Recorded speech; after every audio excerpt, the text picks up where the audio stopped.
നോമ്പുകാലൊക്കെ ആയതുകൊണ്ട് തന്നെ നോമ്പൊക്കെ തുറന്നിരിക്കും.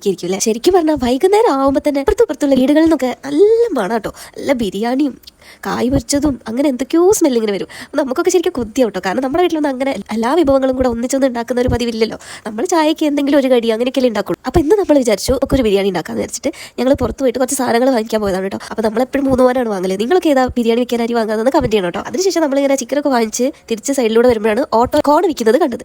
വയനാട്ടിലാവുമ്പോൾ അധികം ഓട്ടോയിൽ ഇങ്ങനെ കുറേ സാധനങ്ങൾ ഇങ്ങനെ സൈഡിൽ കൂടി ഉണ്ടാവും കേട്ടോ. അപ്പോൾ എനിക്ക് കോൺ ഭയങ്കര ഇഷ്ടമായതുകൊണ്ട് കുറച്ചെണ്ണം വാങ്ങിച്ചിട്ടോ. അതിനുശേഷം നമ്മൾ കുറച്ച് കക്കിരിയും തക്കാളിയും ഒക്കെ വേറെ ഓട്ടോ ചേട്ടനുണ്ടായിരുന്നു. അപ്പോൾ അവിടുന്ന് കുറച്ച് വാങ്ങിച്ചു. പിന്നെ ഞങ്ങൾ വീട്ടിലേക്ക് നേരെ പോയിട്ട് ചിക്കനൊക്കെ പൊരിച്ചു. ഞങ്ങൾ ഫ്രൈഡ് ബിരിയാണി കേട്ടോ എപ്പോഴും ഉണ്ടാക്കുക. എനിക്കും ഇവിടെ എല്ലാവർക്കും അതാ ഇഷ്ടം. കോഴിക്കോടേക്ക് അധികവും പുഴുങ്ങിയ സൈസ് ബിരിയാണിയാണ് കേട്ടോ ഉണ്ടാവുക. പക്ഷേ വയനാട്ടിലൊക്കെ ഹോട്ടലിലാണെങ്കിലും ഫ്രൈഡ് ചിക്കൻ ബിരിയാണി ഉണ്ടാവുക. എനിക്കതാണ് ഇഷ്ടം. അങ്ങനെ ഞങ്ങൾ ചിക്കനൊക്കെ പൊരിച്ചു വെച്ചു. അങ്ങനെ പിന്നെ നമ്മൾ മസാല റെഡിയാക്കാണ് കേട്ടോ. മസാലയ്ക്ക് വേണ്ടിയിട്ട് ഞാൻ എല്ലാം അരിഞ്ഞൊക്കെ കൊടുത്തു. മല്ലിയിലൊക്കെ അരിഞ്ഞു വെച്ചു. അങ്ങനെ ബിരിയാണീൻ്റെ റൈസൊക്കെ റെഡി ആയിട്ട് നമ്മൾ പാത്രത്തിൽ നിറച്ചിട്ട് ഇനി മിക്സ് ചെയ്യാൻ പോകാം കേട്ടോ. അപ്പോൾ കിച്ചുവാണ് കേട്ടോ മിക്സ് ചെയ്യുന്നത്. കിച്ചുവാണ് മൊത്തത്തിൽ ഉണ്ടാക്കുക. ഞാൻ ചുമ്മാ എല്ലാത്തിനും ഹെൽപ്പ് ചെയ്യുള്ളൂ. അങ്ങനെ ബിരിയാണിയൊക്കെ നമ്മൾ കഴിച്ച് ഒരു സിനിമയൊക്കെ കണ്ട് അതിനുശേഷം കോൺ പുഴുങ്ങിയിട്ടുണ്ടായിരുന്നു കേട്ടോ. അപ്പോൾ എൻ്റെ ഫേവറേറ്റ് കോണാണല്ലോ.